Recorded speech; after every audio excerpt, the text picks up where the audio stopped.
Now let's start our first keynote address.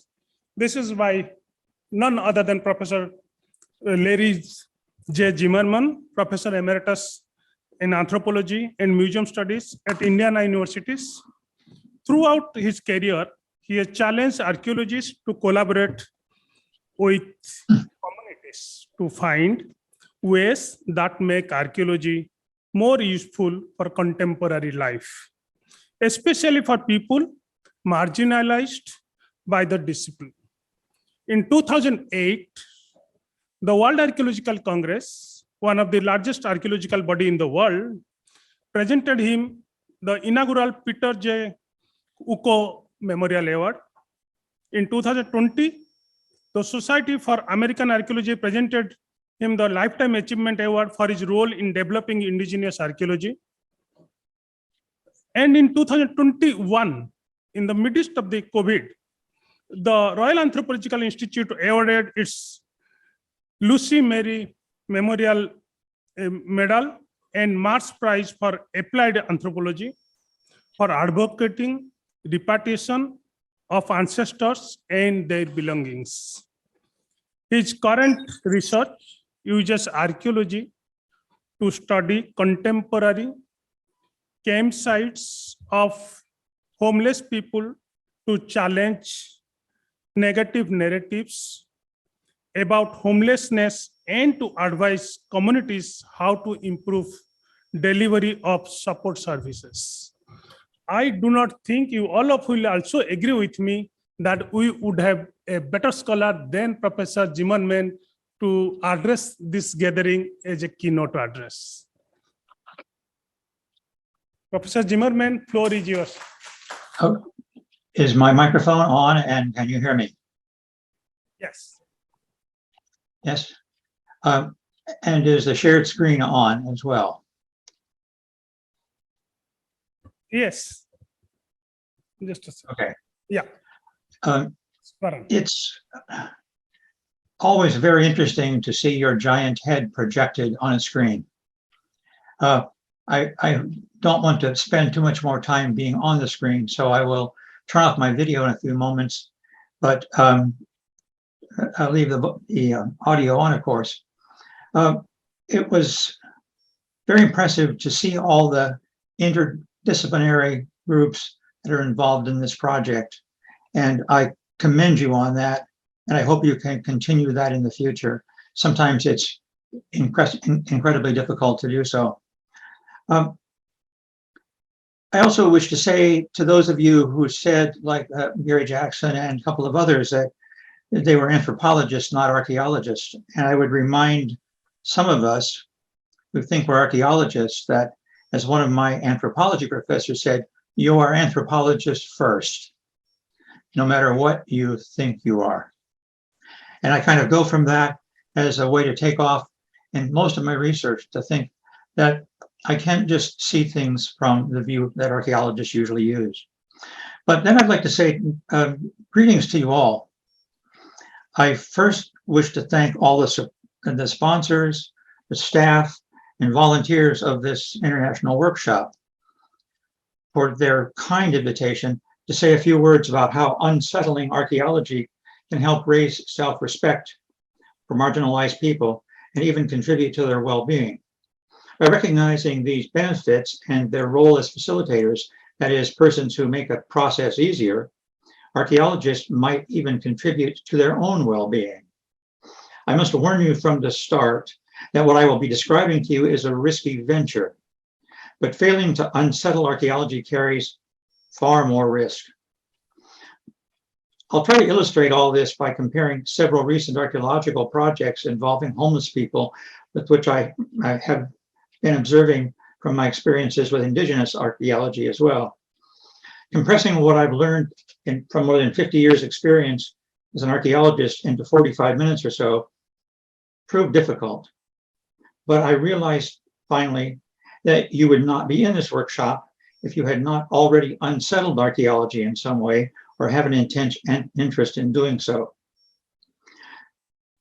An important part of the risky venture I mentioned involves how much it will change who you are as an archaeologist, or other professional involved in unsettling archaeology.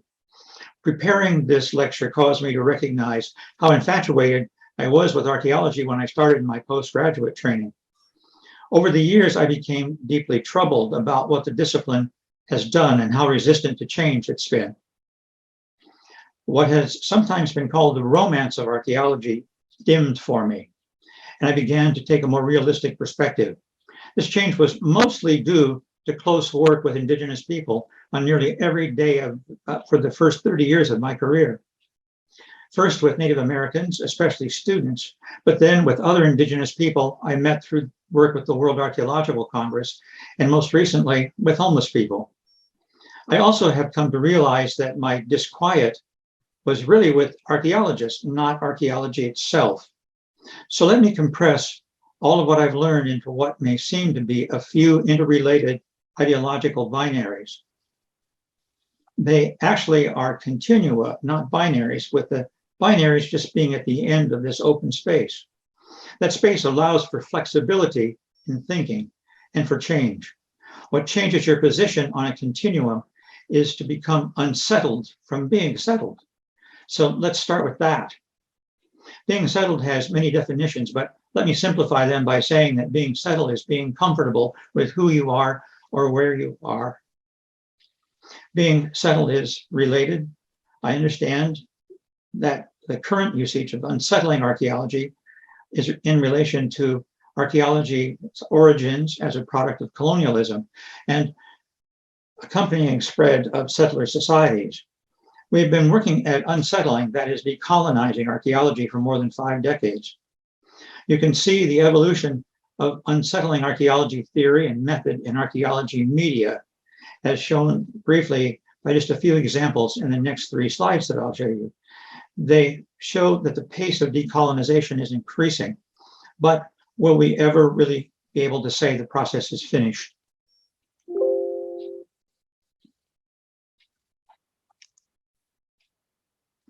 Bruce Trigger, the preeminent historian of archaeology, commented on what would mark completion of decolonization in the mid-1980s.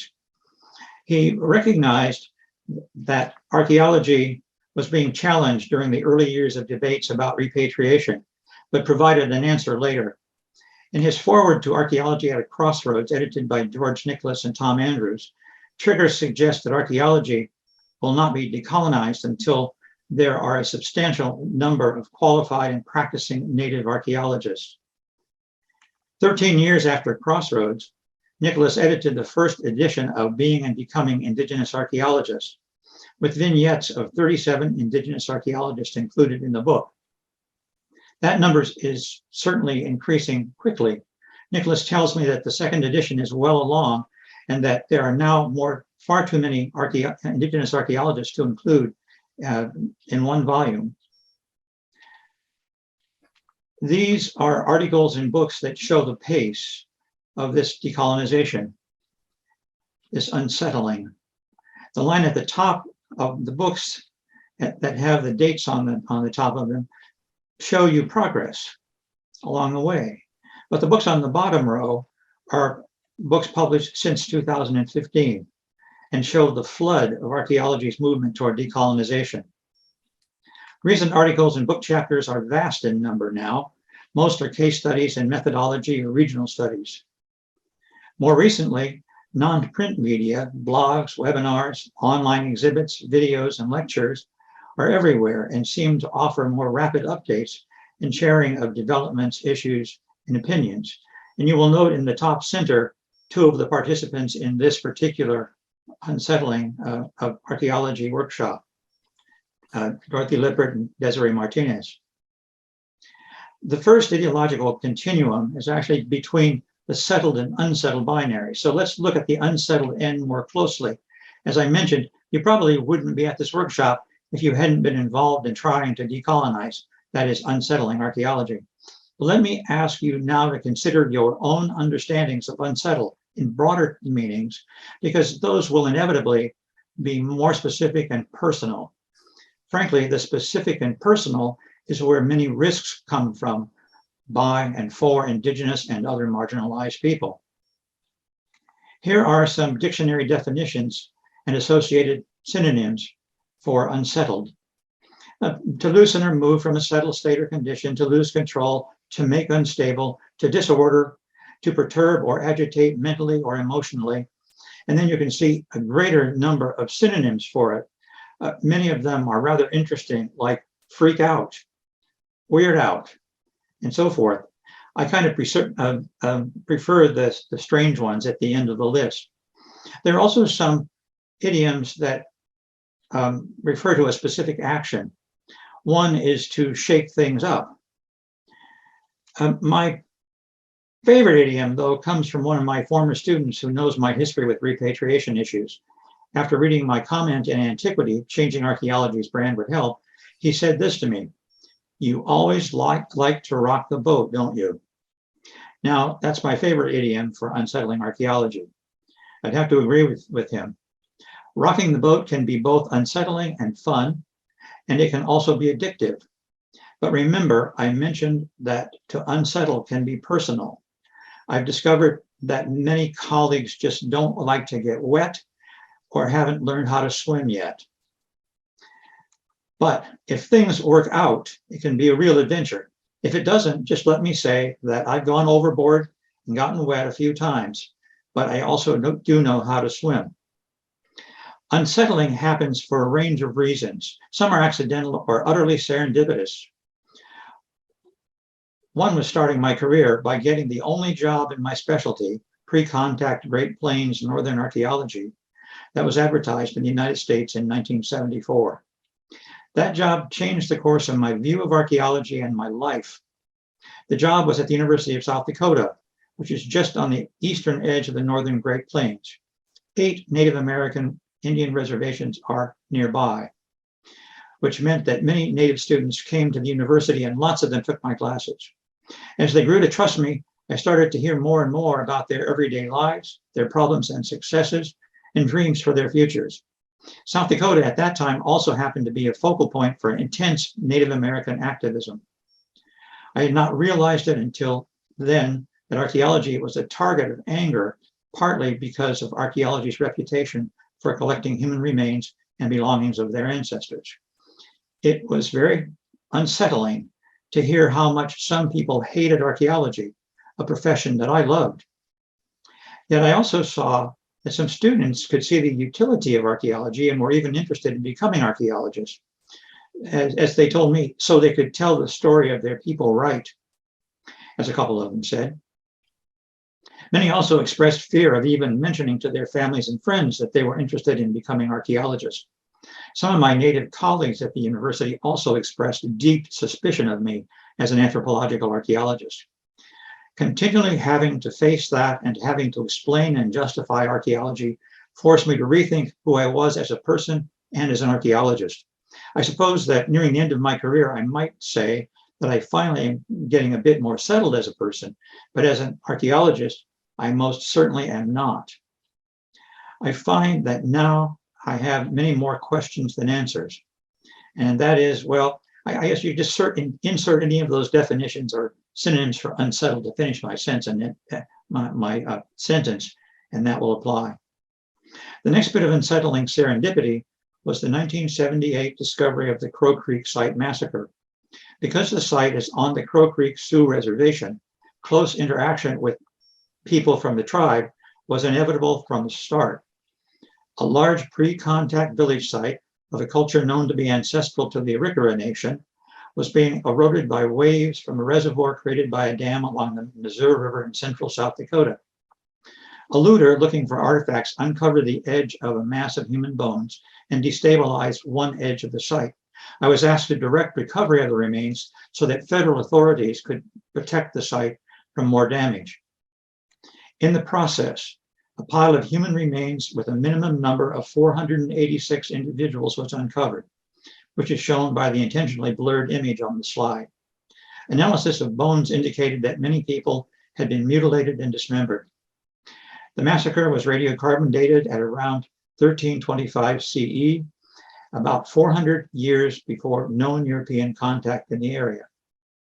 Because the site was uncovered on the reservation, tribal members were very concerned and expressed it to us in a public meeting that they were extremely worried that the traditional enemies of the Sioux, the Arikara, would come back and harm them in some way.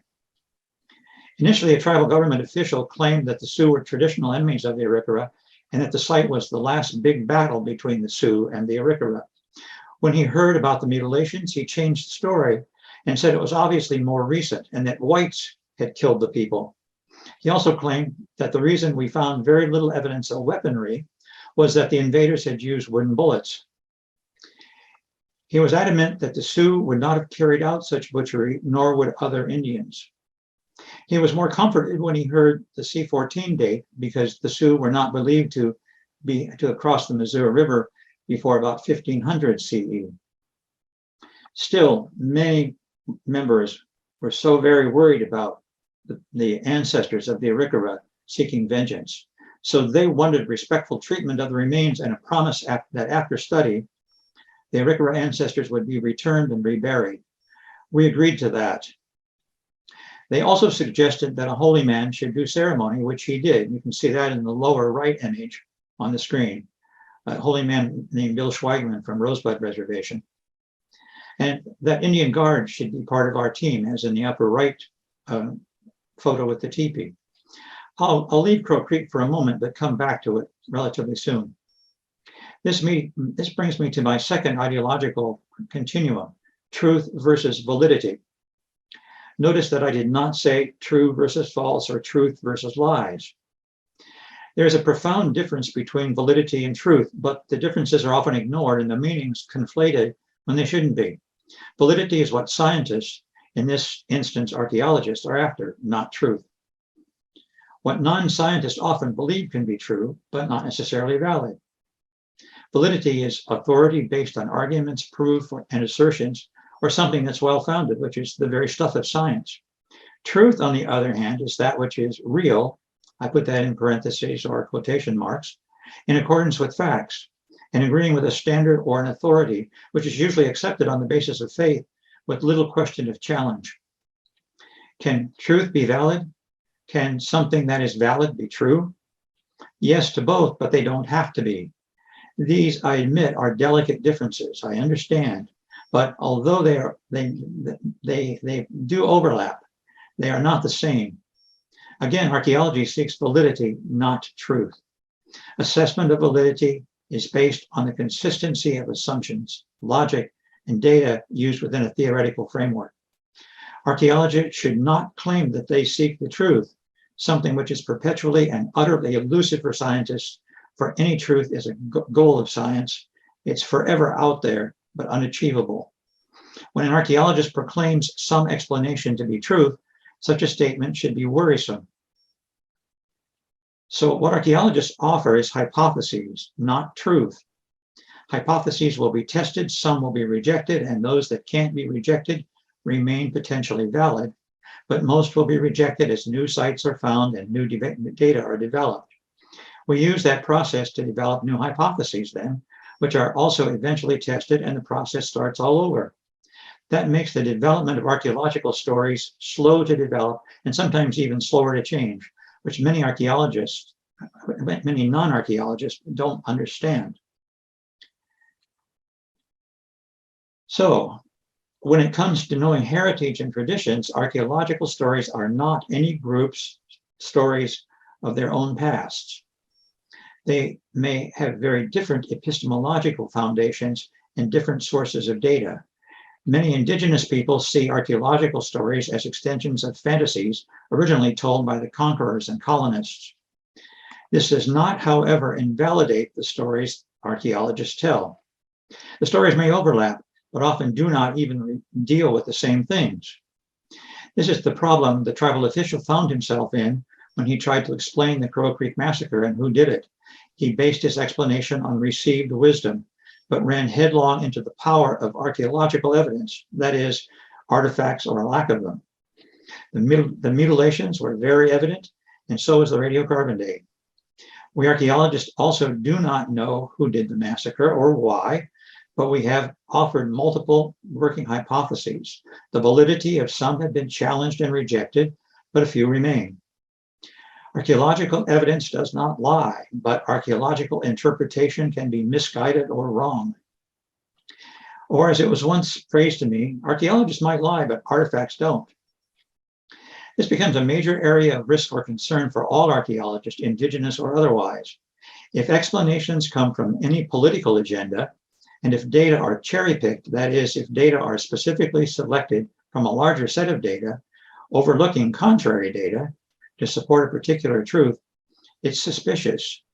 In other words, be skeptical of extraordinary claims, or even that some are unlikely. Unfortunately, a few such studies have recently surfaced in archaeology and are starting to be challenged by other archaeologists, especially indigenous archaeological works. Now, let's go back to Crow Creek. After excavations and study, the remains were reburied in 1981 on the site where these ancestors lived and died, and reburial was in a manner negotiated between the Sioux and Arikara people. The agreement and reburial, well ahead of the 1990 Native American Graves Protection and Repatriation Act, got me into nasty disagreements with archaeology and bioarchaeology colleagues, from which I learned a valuable lesson about dominant society, master narrative, and archaeology's colonial remnants. As it turned out, I had rocked the boat a bit too much for them. Many archaeology colleagues and other non-natives accused me of selling out archaeology by returning valuable sources of data. They told me that I had given in to Native American claims of victimhood and identity politics, despite the fact that to me, Native Americans had been utterly consistent in saying that repatriation and ethical treatment of ancestors were spiritually important to them and a responsibility of descendants. I paid for rocking that boat in many ways in terms of professional isolation, but what that did was radicalize me. It taught me how to swim pretty well, to get back in the boat and to rock it by speaking out more aggressively. This led me to the first World Archaeological Congress. I didn't show you that slide about the reburial. That's this image here. You can see some of the photos.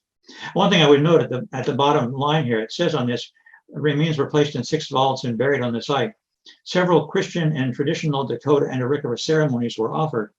People have wondered why, because they were Christian ceremonies, but that's because many Native Americans have been converted to Christianity and wanted ceremonies that respected the ancestors in that way.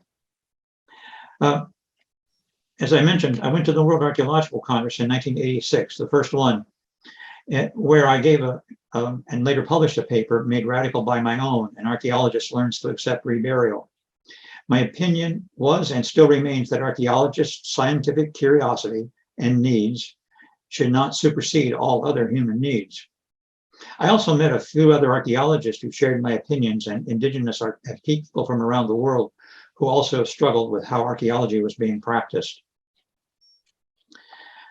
After that, I was asked to host several meetings between archaeologists, Native American elders, and holy people, and groups like the US Air Force, in which I learned about the depth of feeling behind repatriation, which can be seen in transcripts of various meetings, such as this one.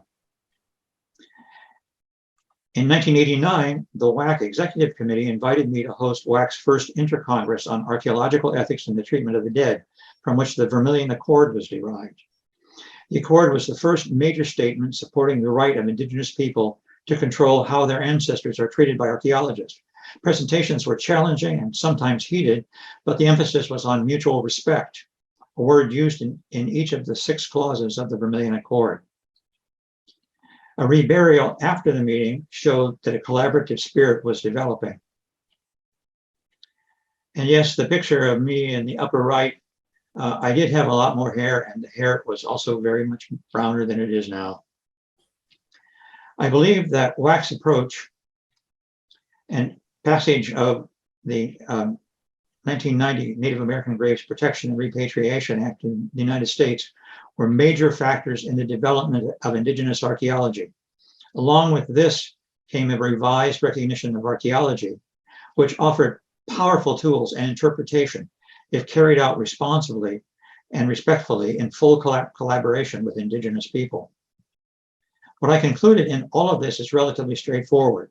When marginalized people saw that many archaeologists finally could understand and even support proper treatment of ancestors and sacred items, and when they had finally realized that they had a powerful voice in the practice of archaeology, their involvement increased well-being and strengthened cultural identity. My evidence, as Trigger was referring to earlier, the number of Indigenous archaeology has increased dramatically. Does this mean that all problems are solved? Does it mean that archaeology has been fully decolonized? Hardly, but the direction toward improvement seems clear. In 1996, my wife and I gave up tenured professorships and unsettled ourselves by leaving South Dakota. One of my jobs was with the Minnesota State Historical Society as head of their archaeology department. I was yet again unsettled by digging the abandoned gardens of a late 1800s historic mansion in preparation for repair of that mansion's garden walls. As it happened, homeless people had moved into the gardens in the early 1900s and left substantial material evidence of long-term occupation. Pursuing a minor interest in these remains, I unintentionally began a project using archaeology field methods to understand the lives of homeless people living rough. After less than a year, however, I moved to Indiana University in Indianapolis, Indiana, for an academic position in an applied anthropology department that focused research on urban issues and encouraging community members to collaborate with us. My Archaeology of Homelessness project fit right in, and several students participated, as did 2 colleagues. Our initial research goal was basic: to see whether archaeology could be of use by providing realistic assessments of what's useful in camp life away from shelters. The emphasis was to be primarily on material culture, but we quickly learned that ethnoarchaeology could be important, but that it might be difficult to implement when it came to involving homeless people as collaborators. Many homeless people are afraid or suspicious, sometimes even the people who wish to offer help. When we eventually were able to work through the issues and develop trust with them by friendly interaction and not being judgmental, things worked a lot better. That took several years, actually. And especially not treating them as if they were invisible, which many homeless people complain about. They will say, "Don't act as if I'm not here. See that I'm here." Most, however, had no idea what archaeologists were doing on or near their campsites, or even what archaeologists do, so trust came very slowly. We also hope that what we learned would at least challenge narratives about homeless people, that they are responsible for their own homelessness, that they're lazy and always dirty, they're of lower intelligence, or that it's unpleasant to be around them. By providing better information, we hope to promote better planning for programs that support them. Local interest from city homelessness programs, service organizations, social science colleagues at our university, and Indianapolis citizens grew slowly as well, in part because most people did not understand why archaeologists would be studying a contemporary social issue. It took a long time for us to see the implications of our research, but early indications was that it was doing fairly well. We developed several new information sources, even blogs written by homeless people, including this blog that actually listed what items, including the brand names, that would be most useful in campsites. And yes, some homeless people do indeed use and even have their own computers, or use them in places like libraries and shelters that provide free access. Another good source was YouTube. People, both homeless and homed, posted videos of homeless campsites. One of our students looked at more than 100 videos and noted visible material culture items in the camps. He then created a word cloud that gave an indication of objects and their importance. And in word clouds, many of you may know, the size of the words may indicate the relative importance of items, in this case, for homeless people. And you can see that there are some very important items to just protect them from the weather and to keep them well fed and nourished and cared for. The project was widely reported to the public, including this article in Archaeology magazine. but also in many national and international newspapers, on blogs, and a few other media. Most coverage was favorable, but many wondered again why archaeologists were interested in studying anything so contemporary. They wondered how it was possible to do an archaeology of 5 minutes ago. We made a point of showing some of these stories to our homeless collaborators, and most were surprised to find out that anyone cared. Indianapolis is a major host city for many conventions and conferences, several of them with numbers of attendees in excess of 50,000 people. The convention center and 4 professional sports facilities are in the city center, with many restaurants, bars, and many shops that conference attendees like to go to. Some city officials grew concerned when they heard reports of homeless people aggressively begging for money, what in US cities is called panhandling. One major effort to discourage panhandling was to encourage visitors not to give money directly to the panhandlers, but instead to put donations in the brown boxes shown on the right-hand photo in this slide. Donations would then be collected and used to support various homeless projects. A local reporter called to ask my opinion, and I told her it would fail. On reading her story in the Nouveau paper, the newspaper on the left, city officials called me to complain about my bad attitude. As it turned out, little money was ever put in them, and many were vandalized. The city also tried to criminalize panhandling by passing an ordinance to keep homeless people out of the city center area. But the state court blocked the law as being unconstitutional. There is what has been called a homeless industry in the United States, which is comprised of local, state, and federal agencies and private foundations that provide funds to address the issues surrounding homelessness. They operate from a model called Housing First, which is actually an evidence-based and cost-effective approach to ending homelessness for some of the most vulnerable and chronically homeless individuals. The problem is that it is so poorly funded that converting existing housing or building new housing is profoundly difficult. That translates into many chronically homeless people being forced to live or to find alternatives. And many are forced to live rough, meaning unsheltered at all. Others just prefer living rough despite the challenges. Criminalizing their behavior instead of helping them meet their daily needs solves nothing. As it turns out, we found out that only a few studies have systematically studied homeless people who live in camps, and very little homeless industry money is ever provided to support such studies or to support people living rough because they feel that it undercuts their housing first model. In Indianapolis, support for people living mostly rough comes from churches and service organizations rather than governments. The city does provide some funding for police outreach teams that visit camps to offer assistance, but homeless people tend to be very suspicious and afraid of police. The city also supports a coordinating organization called the Coalition for Homeless Intervention and Prevention. I do not wish to demean the housing first model, but providing knowledge-based support to all homeless people who live rough is crucial. One primary goal was to translate our research for the public and to involve homeless people in the process. My colleague Elizabeth Kreider-Reed and I organized a hands-on class for which we recruited about 20 undergraduate and postgraduate students from several academic disciplines. Their task was first to address the difficult question of whether there is a homeless heritage in urban areas like Indianapolis. With some historical research, they concluded that for Indianapolis there certainly was, starting in the mid to late 1800s. Students who had been involved in our earlier archaeological study took others to one of the largest camps in Indianapolis to meet with several of the residents with whom we had collaborated, to chat with them and ask questions, and to take photographs if they would give their permission. Most students were fearful at first, but became more at ease with several trips to the camp. They often commented how mistaken they were in their ideas about homeless people. As this was happening, we asked the students how they would translate their findings for the general public and charge them with designing projects. This and the next few slides show the results. As you can see here, there's an print-on-demand book by the class, which you can look at on my academia.edu website if you wish.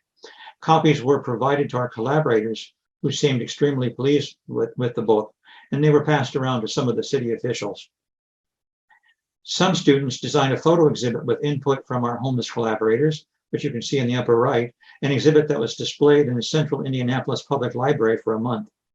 There was also a small exhibit in the lower right at the university about homeless camp material culture, to which camp residents provided a few items and advice. The students also organized a public forum on the opening night up for the library photo exhibit. More than 200 people came to the forum, including members of outreach teams, the groups that go out to help homeless people. Ahead of the forum, our camp collaborators were present to answer questions about the photo exhibit and to give their observations about camp life. You can see some of them outside the library, just talking before the forum began as that group there. And then later we had a dinner for them at a local restaurant. The dinner included most of our seminar students and most of the homeless colleagues that we had worked with. The night was great fun from start to finish. And I can safely say that it might have been one of the most fun events of my entire career. Also the largest bill to pay for food. Later, the Nouveau paper again did another story about our project. This was followed by our students and homeless colleagues participating in a public radio forum about public fear of encountering homeless people ahead of the city of Indianapolis hosting the Super Bowl, the American Football Professional Team Championship. Some of you are probably aware of our collaboration with Rachel Kitty at York University when she got her degree, as she worked on her PhD dissertation. Rachel and I exchanged lots of ideas and information, and I was an outside reader for her dissertation. She did amazing work in York and Bristol, and I was able to bring her to Indianapolis, where she spoke at the WAC Intercongress on Museums and Indigenous People. Then on a return visit, she spoke at the public forum. Our assessment was that we were both jealous of each other's projects. Hers used brilliant collaboration with individual homeless people, involving them in excavations and analysis, but occasionally pulling in people like some police for an excavation, as you can see in this photo of work at a long-term homeless site. Ours was targeted first at studying material culture in camps of various types, and not so much focused on individual experiences of homelessness. Dr. Courtney Singleton received her BA from Indiana University, Indianapolis, and worked with me on elements of our research, then did her MA in applied anthropology at the University of Maryland. That degree required a summer internship, which she organized under my supervision for projects in Washington, D.C. and Indianapolis. Part of her work for me was to develop ways to document the many small changes that occur in homeless camps every day, one of which is indicated by the meter squaring photo on the lower left, in which she mapped the distributions of cigarette butts every several days. Courtney moved on to Columbia University in New York City, where she did her PhD research on a multi-summer excavation at a homeless camp in Pelham Bay Park. A mostly traditional archaeology project, she completed what must certainly be the largest excavation of a homeless campsite. The material cultural remnants were astounding. And I recall an email that she sent saying, OMG, oh my God, what do I do with 100,000 pieces of styrofoam? Her work demonstrated the astounding ability of homeless people to repurpose items over long periods of time. She was also able to place the site and its material culture into theoretical studies that had been done of disgust and other terms or narratives that are applied to the lives of homeless people. Our archaeology project was the foundation for 2 applied anthropology projects in our MA program. I showed you the photo earlier about homeless people and computers. Kareem came from Jakarta, Indonesia to study poverty in America with Dr. Susan Hyatt and me. For the project, he focused on activism by homeless people using computers in the Indianapolis Central Public Library and in our university library. The man you see with him, Maurice Young, was an extraordinary collaborator who willingly stepped in to help Kareem examine the issues. He also worked with several others of us to make contacts we needed among other homeless people in the city. It's worth noting that Kareem's MA thesis won the award for the best MA thesis in 2016 for the entire Indiana University system, selected out of nearly 2,000 MA theses that were submitted for consideration. He's now working on a PhD in Amsterdam.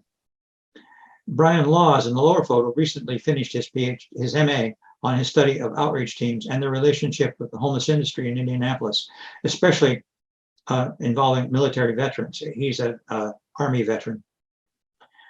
Along the way, there have been several professional publications about the Indianapolis project, which in the eyes of one reviewer, Helene Silverman, was considered, she said, a milestone in archaeology. Jeremy Sabloff, a name some of you may know, a past president of the Society for American Archaeology and author of a wonderful little book called Archaeology Matters, called the project one of the important examples for how archaeology can be useful in contemporary life. The project now has also been used as an example of contemporary socially engaged archaeology in 3 textbooks. Does involving community archaeology community members in archaeology increase well-being? In Rachel Kitty's award-winning book, Homeless Heritage, Collaborative Social Archaeology as Therapeutic Practice, she reports a hysterically funny episode about taking 3 of her homeless colleagues to Cambridge University to speak to the Cambridge Archaeology Club. The image on the lower left is of Jane Hallam, a homeless woman in York, lecturing about her living rough in York with her dog Patch. Think about that for a moment. What kind of self-confidence must she have developed to lecture to professional academic archaeologists? See also the note with advice on how to survive from one of Rachel's collaborators at the top in handwriting. Bond with people, make friends, unity, use this unity to take back the empty buildings, use your newfound strength to combat security, that is guards, alarms and shutters, cops. Move up from Skid Row. Don't be a victim. Don't be a statistic. Don't die on the streets. Unfortunately, he did die near the streets from a drug overdose. He thrived while working with Rachel, but after the project ended, he fell back. That raises important questions about whether self-respect and wellness can be sustained once the archaeologist leaves. Only a few projects have lasted for more than a few years, one of which is the extraordinary work of Claire Smith and Gary Jackson at Moringa, which you will likely hear something about at this workshop. But let's be a bit more positive with another quotation, the one in yellow from Dan, another homeless man that Rachel interviewed. He says, "Thing is, Rach, you got all these letters and that behind your name, and that makes you an expert, right? Well, you ain't an expert in homelessness. I'm not saying you're wrong, just that you don't know what it's like. You can't really know what it's like because you ain't had to do it." That Dan can say this to Rachel suggests that they had a trusting relationship in which he could be honest and that he was willing to claim his own expertise. 2 of my experiences suggest something similar. When I lectured to a group of homeless people in Vancouver, British Columbia, and Canada about our Indianapolis project, about 100 of them, as a matter of fact, that allowed them to directly challenge me or educate me several times during the meeting because I acknowledged they knew homelessness far better than I did. One man told me that he wasn't homeless, he was home free and only had to worry about something to eat and a safe place to sleep. Didn't have to do everything a wife told him to do, didn't have to worry about paying taxes on property or mow the lawn or anything else. One evening, I was working in my office on campus, which is a 20-minute walk from our primary study site, in which 2 camp residents, Daniel and Amanda, showed up with Courtney Singleton. They just sat down at a conference table with me. We had coffee and chatted about a whole range of things from personal life issues to camp life and homelessness generally. Soon, Amanda turned to Daniel and asked, "Did you ever imagine we would be in the professor's office just talking like friends?" Again, Amanda's was a recognition of increased status as well as a comfort level. I could say that it also was comfortable for me, and that I saw us as equals and as friends more than as collaborators. All these anecdotes that there seems to be an increase and suggest that there seems to be an increased level of self-respect for many who are involved, and also at least a temporary feeling of well-being. I must recommend to you probably the best article I have read about archaeology as therapy. An article in Current Anthropology describing a community-based archaeology project in which community members directed archaeological studies of ancestral places carried out by invitation from the Coast Salish people of Southwest British Columbia in Canada and adjacent areas in Northwest Washington State in the US. The authors see archaeology as place-focused research that can counteract cultural stress resulting from colonialism, and they provide good evidence for that in their article. It is very much worth the time to read for a model approach to work with marginalized people, but especially for tradition-focused Indigenous people. Current Anthropology offered me an opportunity to comment on the article, which they often do for articles. And this is just part of what I wrote. There's now a growing body of archaeological literature on activist projects, many of them supporting the benefits of doing fully collaborative activist archaeology, including wellness. The cost is letting go of our control, our research agendas, and even some of our cherished notions about ethics. The point is a simple one. Archaeology as therapy reminds me that doing collaborative archaeology may also turn out to be therapy for archaeologists. In other words, getting unsettled can make archaeology better, but also can benefit us personally. Just for fun, I considered approaches used in the Archaeology as Therapy article and combined them with my own approaches used in collaborative archaeology with Indigenous people and less well-defined communities of homeless people. What resulted was this model, which I've actually modified a little bit since the one that was put into the booklet for the conference that was given. What stood out to me as I put this together was the number of times that I called for everybody in the projects to be reflexive, and how I called for a lot of negotiation all the way down the line. These two activities, when they're done, can be extremely personal, which derive from and support self-respect if the work is done properly. The process, not its product, is what generates a sense of well-being that can extend across both personal and cultural boundaries. Can archaeologists save the world? Well, probably not, but I want change. And yes, archaeology can help. Thank you for your kind attention. If you have questions later or comments, I'm available by email or via academia.edu messaging. I will also respond as soon as I can for you. But thank you again. It's been very nice talking with you and to you.